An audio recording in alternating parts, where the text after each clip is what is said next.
To sign Christmas present in BSL, first use the sign for Christmas, Christmas.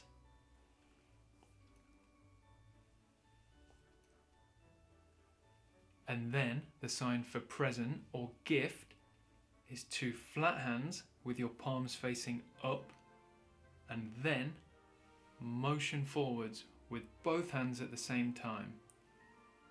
Present. Now this sign can be used directionally, so if I motion away from me, that's me giving a present, or if I bring my hands in towards my body, that's me receiving a present.